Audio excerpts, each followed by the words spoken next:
Forrest Fenn and deductive reasoning. Okay, Forrest Fenn, we all know that he had flaws. Everyone has flaws of one form or another. And yesterday I discussed a couple of things in my hints video, and I want to go over a few more hints today. And I want to begin it by speaking of something called deductive reasoning. It's something that Forrest Fenn used, and you could look at it this way: it's not necessarily what he said; it's what he doesn't say. For example, yesterday I said that one of the reasons why it's highly unlikely that he put the treasure chest in Yellowstone is because he names the place. And you can pretty much rule out any place that he named. And he also said that the hints that he left out there were subtle aberrations on the edge. That means that he didn't name them. And like I said, Yellowstone is all but subtle.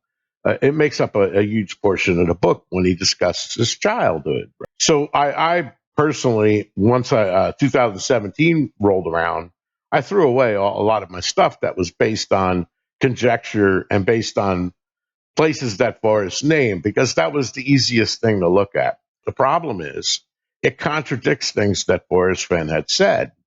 Not only that, of course, you got to remember that a lot of searchers they don't post, they don't make videos. So out of the 350 to 500,000 searchers that he estimated, let's assume just for a moment that over 10 years in time, probably 10,000 of those searchers went to Yellowstone, just as an estimate. Or you could call it 1,000, whatever you want. And the other thing Forrest did say about Yellowstone is that Forrest likes to be the lead dog. He doesn't like to follow trails. He likes to go off the beaten path and make his own discoveries. But then he went on to say that Yellowstone is not such a place.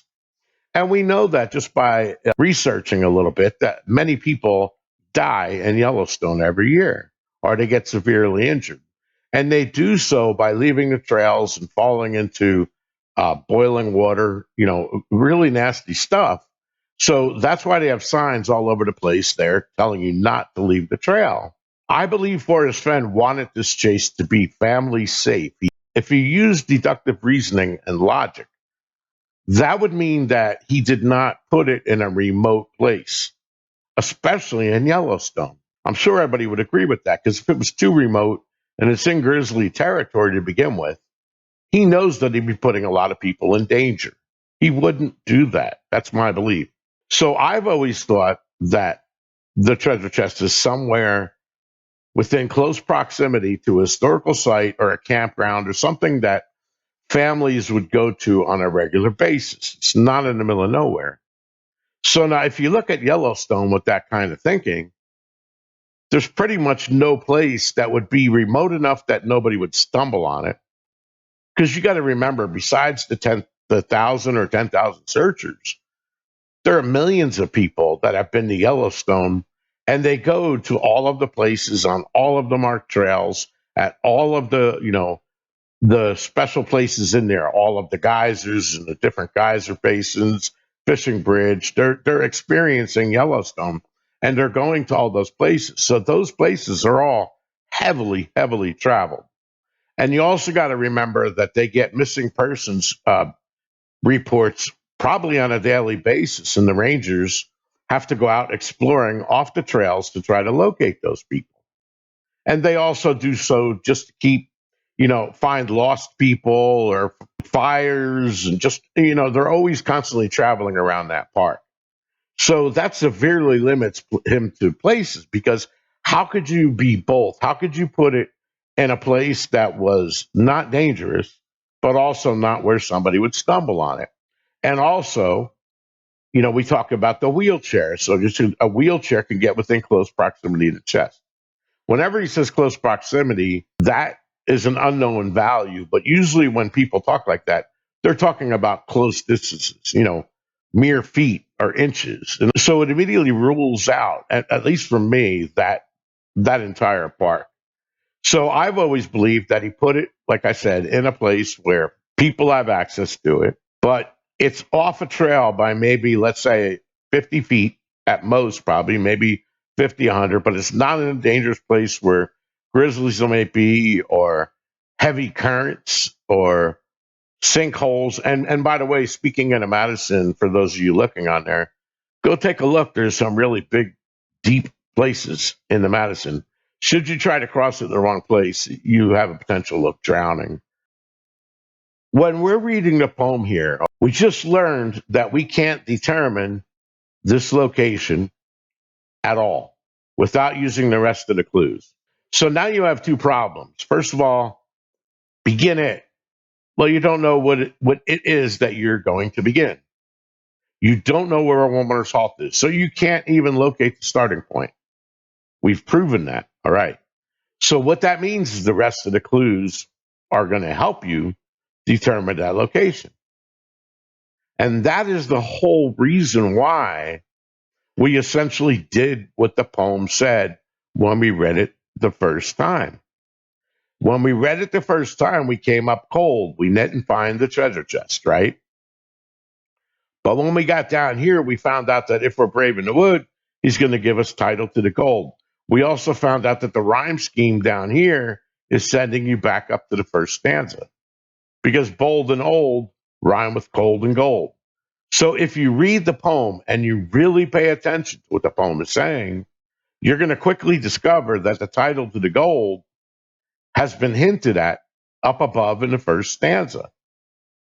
And when you read the first stanza, Forrest Fenn is telling you that he did this, right? Everybody would agree with that.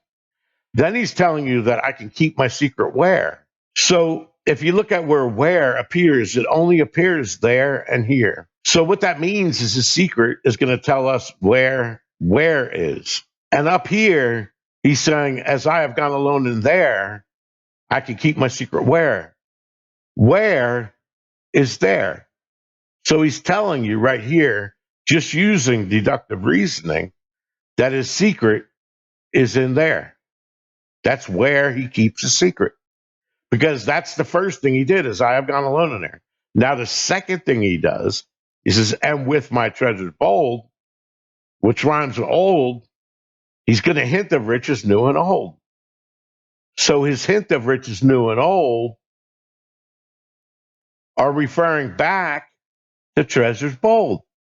That is the hint. In there, the word there, when he's talking about it as a position, is only here, besides here. Now, this there is different. That's in my other videos. So if we do what he did after we read the poem, we get down here, he's telling us that the title of the gold is back up here. So the hint of which is old, the title of the gold has to be the word treasures. The first time we didn't find the treasure chest, but we found the title. It's bold. He's drawing attention to it. So what that means is we need to do what he did, and we need to go alone in there, and we need to take the title to the gold. Treasure's bold. That's going to lead us to the treasure chest. And that's where the solution comes in. But what I want to point out is when he says begin it, that is a directive. There's a subject is you. It's implied. He's telling you to begin it. Where do I begin it? I begin it at this location where warm water salt and take it into Canyon down, not far, but too far to walk. So he's telling us that we're going to have to drive to a location. And he's also telling us to put in below the Homa Brown.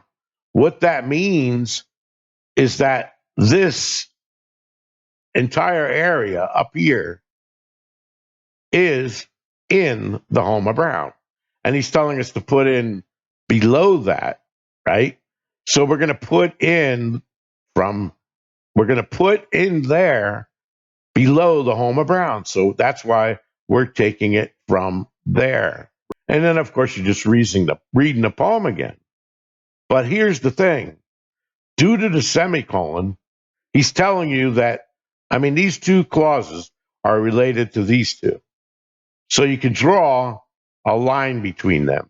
Now, if you look at the tense and what he's talking about here,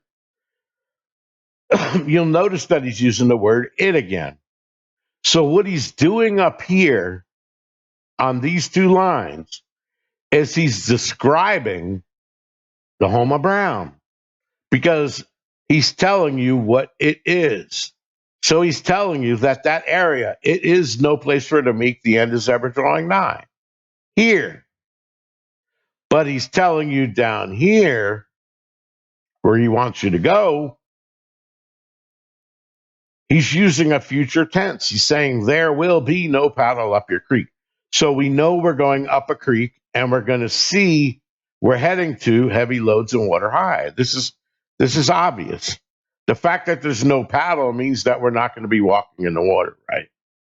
So basically, there's only two things here. This one is defining this area, and this one is telling you to head here.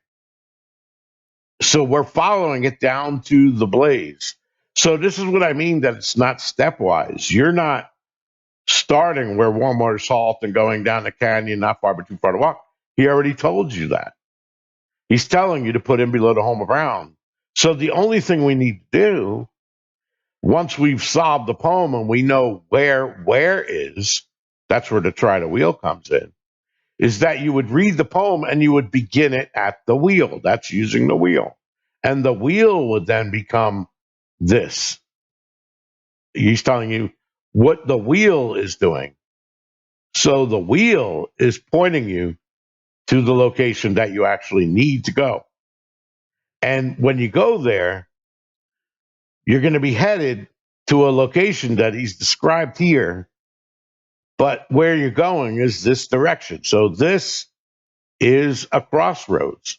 So when you're putting in, you're actually putting in and heading to the point where there's no paddle up your creek, just heavy loads and water high. As you know, we uncovered a double blaze in there, and the double blaze is formed by the end, a cross of the word the and a cross of the word and. And the only message we read are the lines that crossed over the word the and the line that crossed over end. So we have try the wheel END. And the end is ceased. We're done. The blaze was in the poem at that point.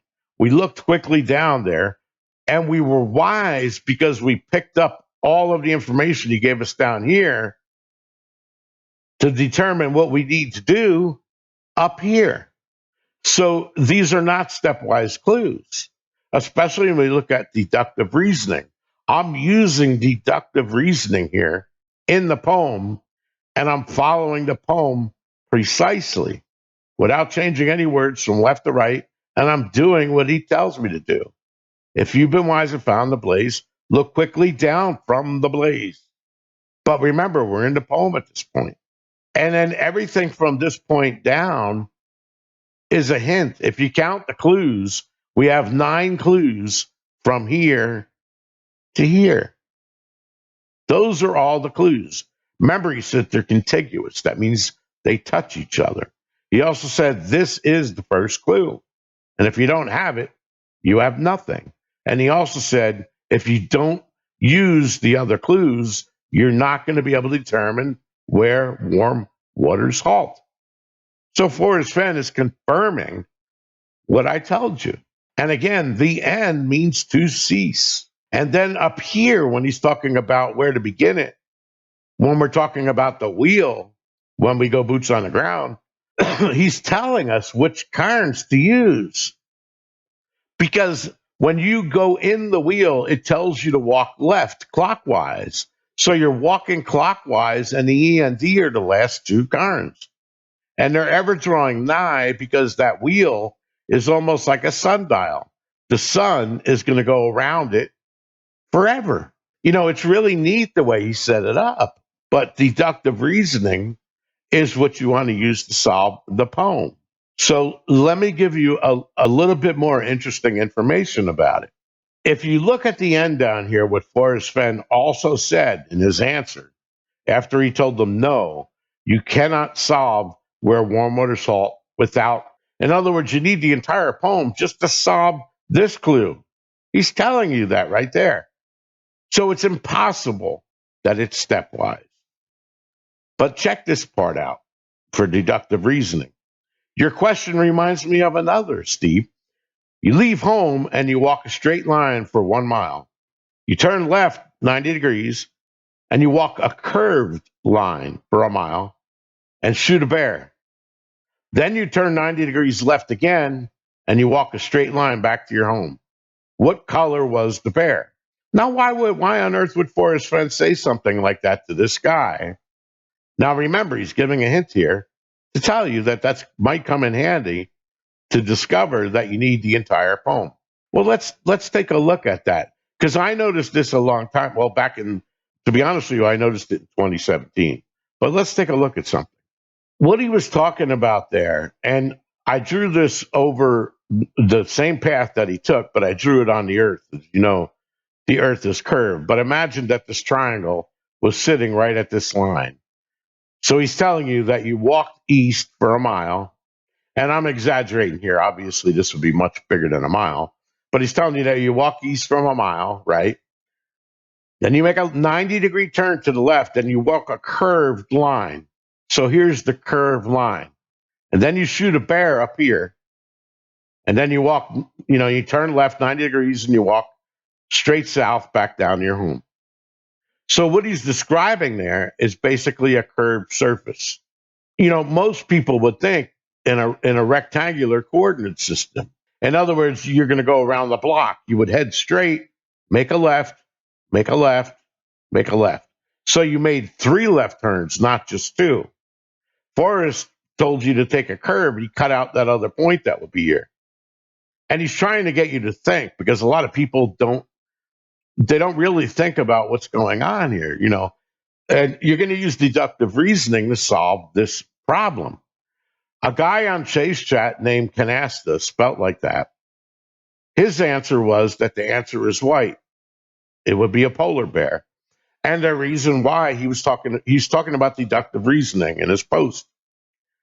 And what he's saying is the reason why you can assume that it's a polar bear is that he's leading you to the North Pole and you would have white bears up there. Whether or not that's accurate or not, it doesn't matter. You're estimating it. You're using deductive reasoning to determine what color the bear was. And you would do so by thinking of the earth and how it's curved.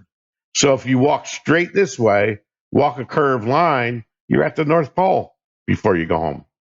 So it was probably a polar bear up here, a white bear.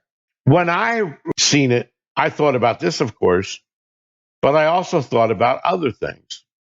And like I was explaining to you, somebody asked me, about the coordinates. When I was translating the coordinates from Toi Ho, which is in Vietnam, that sits down here latitude wise. It's like 12 degrees from the equator, right? So that's way down here. Montana is way up here. So the 109 longitude that runs through Wyoming and Montana would roughly be like this. So, Yellowstone would be right around here, just to the left of this line. This cuts through Kerwin. So Kerwin will be here. And on the other side of the earth, around here, not 180 degrees behind us, there's a 109 east. And that would sit right around here. So it'd be approximately here where 109 east is, let's say, right? If you look at the distance between longitude lines, this is 30 degrees from here to here. It goes from 90 longitude to 120, let's say, right?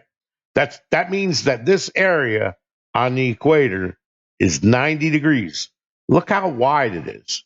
Look how much ground it covers. Just to give you an idea, each single degree is roughly 69 miles. So if you multiply 69 times 30, that would be the rough distance here at the equator.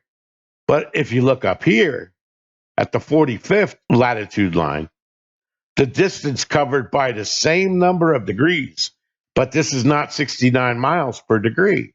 So now you're only talking, so 32 and a half miles roughly is going to be the distance per degree. If you multiply that times 30, it's going to be a lot shorter value. So you can't look at a map and say, well, if Forrest was in Vietnam and he traveled to this GPS location in Vietnam, When you find that same GPS location in Wyoming, the distance from 109 is not the same. It's way, way smaller. So what you do instead is you find out the heading that he was at. So if he was heading at 315 degrees, when you mirror it across the center of this horizon, it takes you over to 45 degrees. So if you use the 45 degrees, you're flying in an easterly path for the same amount of time that he did instead of ending up here, right? Because you're taking that 45 degrees from Kerwin, you're going to end up over here. Actually, much closer. I'm zoomed out far here. So that's why I use a bearing. What bearing was he flying when he was over at this latitude? What amount of degrees was he flying over there? And then I'm going to mirror that across this prime meridian, and I'm gonna fly that opposite direction. Because remember, we came from the east and we're now west back in the United States. So instead of flying towards Yellowstone, I'm going to go towards the Bighorn. And all of the clues are mentioned over in Yellowstone by name, but they all have corresponding places over here that are not named. See, so that's how that worked. And that's the additional information that I seen, besides just looking at what Canasta wrote. And that, I think, is also what O seen, which has made him realize that 109 East is going to be where Forrest Fenn's base was. And there's a difference of the freezing point of water, roughly 32 degrees in latitude. A better way to show this is in 3D. Everything has changed. It's a little bit rotated here. This is the North Pole. Here's the prime meridian. Goes through Greenwich, England, right? That's zero time. So right here is where we have 0 degrees longitude. And the latitude is going up 10, 20, 30, 40. And as you can see, the latitude distance pretty much stays the same all the way up the globe. But the longitude distance is not the same. Over here, it's roughly 69 miles per degree. Up here, it's 0 degrees per degree because all of the lines of longitude are converging at the poles. So that's why you can't really use when you're measuring distance. You have to account for all of that. Now, here's the triangle that Forrest Fenn was talking about. Again, we're talking about straight lines again. So if your home was in the center of the earth and you went so many miles along a straight line and then made a 90-degree turn and walked a curved path and then walk a straight line back to your home again, this is what he's describing. Here's that curve that you walk. It's on the Earth's surface. So to me, that was a clue. Hey, look at the relationship between where I was and my work for me, which is down here around 12, 13 degrees, right around here, and where he was in United States, which is up around 45 degrees in Montana and Wyoming here. The distance between those two. But then, like I said, he's mirrored it. So to me, all those were hints. But that is one way that you could solve the poem by using deductive reasoning. It's not what Forrest said, it's what he didn't say. So anyway, have fun with that. I hope you guys enjoy it. So that's yet another hint, I believe, that might help you out in your solve, regardless of where it is. I understand, if you're looking in Yellowstone, that's going to be a hard pill to swallow. But you got to really think of what Forrest said. He told you right off the bat that you cannot figure out where warm water salt is. And he also said that people went to maps quickly than he anticipated. What he meant by that was that you can't locate any of those clues on the map until you first use the poem to locate the starting point. That's Omega number 1. Once you know the starting point and you arrive where you began and you know the place for the first time, you then read the poem at that location. and all of your clues are going to map to a map at that point, and they're all relative to that precise starting point. And they refer back to that starting point in the poem, like I told you, when you get down to to the third stanza. It says, "From there, it is no place for me." He's referring back to the home of Brown. He's describing it. And he's telling you, but don't go there. He's saying, the way you're going to go up the creek, you're going to have heavy loads and water high. Anyway, folks, hope you enjoy these videos. If you do, please click like, please subscribe. There'll be a lot more coming because at this point, I'm not discussing the solution, I'm discussing hints to back it up. But before I do that, I wanted to give you these hints, and I wanted to back myself up where I made the claim to Calazars that he's completely wrong. The poem is not written as a go to the rock, and head 6 paces to the west and then go north. That's not how it's written. All he's doing is he's getting you to a starting location, and then you go to that starting location, you put in, and he's describing from the point of view of where you put in, the back to the direction that you got to head to. In other words, all 9 clues are referring back towards the place where you started. You solve them simultaneously to determine where to start. You go to the starting point, and then you go to where the starting point told you to go. And that's it. Once you get there and find the blaze, which is the sun, once you get to that blaze and you look and follow it, you're going to lead to the blaze that's on the ground, and right below it or under it is where the chest is. Very straightforward. Assuming you took the huge effort to figure out where warm water salt. Knowing where warm water salt is the most important thing in this entire chase. Once you know it, you could go there and use deductive reasoning and brute force and narrow out over a span of 25 trips or 25 days the precise location to go. And the reason why it's going to take you 25 days is because you don't know how the poem worked and why it sent us to that place to begin with. In other words, you don't know the solution. I laid the solution out to you guys in my previous video. And like I said, I'm going to do more hints. Hope you guys enjoy it. Peace.